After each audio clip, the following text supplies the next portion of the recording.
तहज्जुद तुम्हारे तमाम दुखों और तकलीफ़ों का इलाज है। अल्लाह रब्बुल इज़्ज़त ने इतना सुकून कायनात के किसी वक्त में नहीं रखा जितना तहज्जुद में रखा है। तहज्जुद ऐसा पर्दा है जो तुम्हारे और अल्लाह रब्बुल इज़्ज़त के दरमियान हाइल होने वाले फासले से उठ जाता है, ताकि ना तुम्हारे मांगने में मुश्किल आए और ना उसकी अता देखने में। कुर्ब की इंतहा को पहुंचकर तुम्हारा जिस्म सजदे में गिर जाता है, मगर गुर्बत की इंतहा को पहुंचकर तुम्हारी रूह सजदा रेस होती है। फ़र्ज नमाज़ें मोहब्बत की देन होती हैं, मगर तहज्जुद का सजदा वही करता है जिसने इश्क किया हो। तो अगर अल्लाह रब्बुल इज़्ज़त तुम्हें तहज्जुद तक ले आया है, तो जान लो कि उसने तुम्हारे लिए इश्क को चुन लिया है, यानी तुम्हारे लिए खुद को चुन लिया है, और उसने तुम्हारी हर फरियाद पर उनका इरादा बांध लिया है। तहज्जुद का पहला गम का सजदा ही आखिरी गम का होता है, क्योंकि उसके बाद कोई गम नहीं सताता और ना ही कोई जख्म जगाता है। फिर तो इंसान खुशी से जागता है, अपने रब से मुलाकात की गर्ज से जागता है। तो फिर अगर रातें बेसुकून लगती हैं, तो रातें अल्लाह रब्बुल इज़्ज़त के साथ गुजार लिया करो। जब सब सो रहे होते हैं, तब अल्लाह रब्बुल इज़्ज़त को हाले दिल सुना दिया करो। जो बातें तंग करती हैं, उन्हें अल्लाह रब्बुल इज़्ज़त के हवाले करके बेफिक्री की नींद सो जाया करो। जानते हो, तहज्जुद का मज़ा ही सारा खामोशी में है। जितनी ज़्यादा खामोशी होगी, जितनी ज़्यादा तन्हाई होगी, इतनी ही ज़्यादा तहज्जुद खूबसूरत मिलेगी। सारी नमाजें ही रेशमी रेशमी सी, छुई मुई के फूल जैसी होती हैं, लेकिन तहज्जुद कुछ ज़्यादा ही होती है। बड़ी ही रेशमी, बड़ी ही नाजुक, बड़ी ही खूबसूरत नमाज होती है। दूसरी नमाजों की कज़ा है, इसकी कज़ा भी कोई नहीं है। बड़ा ही कोई नाजुक एहसासात वाला नमाजी हो तो वो इसकी कमी को महसूस करता है। तहज्जुद ख़ास तौर पर खूबसूरती और मोहब्बत की नमाज है। अल्लाह ताला से मोहब्बत करने वाला नमाजी ही इस नमाज को अदा करने की ज़रूरत महसूस करता है। मैंने देखा है, तहज्जुद के कुछ लवाज़मात हैं, तहज्जुद का कुछ अपना ही एहतराम है। बंदा सोने से पहले तहज्जुद का तसव्वुर करके सोया हो। तहज्जुद कुछ ऐसे ही नमाजियों का मुकद्दर है। अगर किसी दिन तहज्जुद छूट जाए तो तहज्जुद की कमी बड़ी महसूस होती है। ऐसा लगता है किसी रूठे हुए बच्चे की तरह तहज्जुद बार बार सामने आती है और एहसास दिलाती है कि मैं रूठी हुई हूँ। आपका ऊंची आवाज़ में तिलावत करने को भी दिल नहीं करता। आप ऊंची आवाज़ में तिलावत करते हैं तो याद आता है, आज तो मेरी तहज्जुद छूट गई थी। आप किसी भी नमाज की तारीफ करने लगते हैं तो याद आता है, आज तो तहज्जुद ही नहीं पढ़ी जा सकी थी। बंदा सारे दिन में कोई भी खुशी का काम करने लगे तो उसे याद आता है, आज तो तहज्जुद छूट गई थी।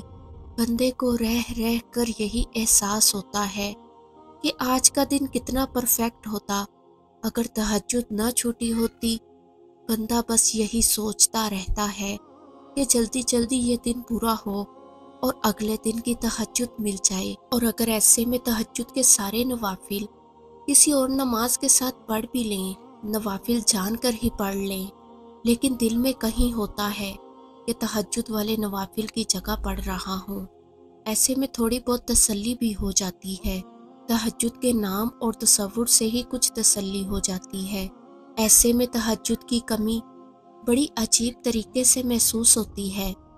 बंदा कहीं हंस रहा हो तो एकदम याद आएगा, आज तो तहज्जुद नहीं पढ़ी थी। खुशी खुशी नहा धोकर नमाज पढ़ने लगा हो, तलावत के लिए बैठने लगा हो तो एकदम याद आएगा, तहज्जुद तो पढ़ी ही नहीं थी, तहज्जुद तो पढ़ी ही नहीं थी आज। बंदा दिन में कई बार महसूस करता है, काश आज तहज्जुद पढ़ी होती। बंदा सारा दिन महसूस करता रहता है कि कुछ रह गया है, कुछ भूल गया है। बंदा सारा दिन अपने आप को किसी चीज़ का मुस्तहिक समझने से कतराता रहता है। बंदा सारा दिन महसूस करता रहता है कि वो किसी चीज़ के लायक नहीं है। कोई चीज़ है جو اسے غیر مستحق قرار دے رہی ہے ان خوشیوں کی۔ آپ سب کو پتہ ہے کہ تہجد کے ستارے کیا ہوتے ہیں؟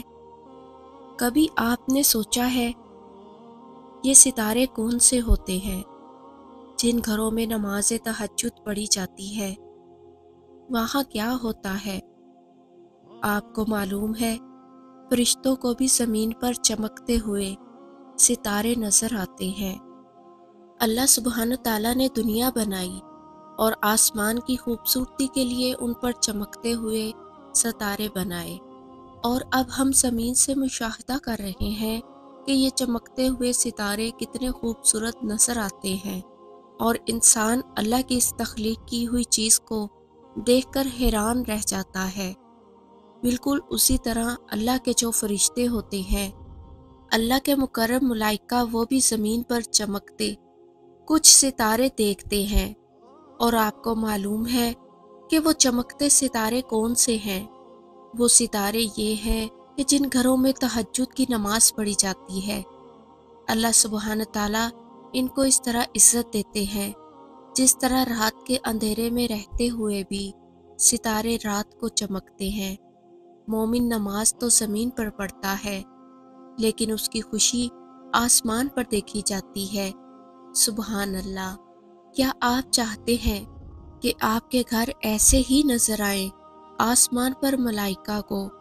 تو پھر آج سے ہی کوشش کریں گے انشاءاللہ کہ ہم اللہ تعالیٰ کے ان مقرب بندوں میں سے ہو جائیں جو نماز تہجد کا اہتمام کرتے ہیں۔ اپنے رب کو دوست بنا کر تو دیکھیں، تو تہجد کا اہتمام کر کے دیکھیں، اپنے رب سے باتیں کر کے دیکھیں، اسے اپنے دل کا سارا حال سنائیں۔ سیدنا ابو امامہ روایت کرتے ہیں کہ رسول اللہ صلی اللہ علیہ وسلم نے فرمایا، تہجد ضرور پڑھا کرو کیونکہ وہ تم سے پہلے صالحین کی روش ہے اور تمہارے لیے اپنے رب کے قرب کا وسیلہ ہے، گناہوں کے مٹانے کا ذریعہ ہے اور مزید گناہوں سے بچنے کا سبب ہے۔ اللہ تعالی ہمیں تہجد کی محبتیں سمیٹنا نصیب فرمائے۔ آمین ثم آمین یا رب العالمین۔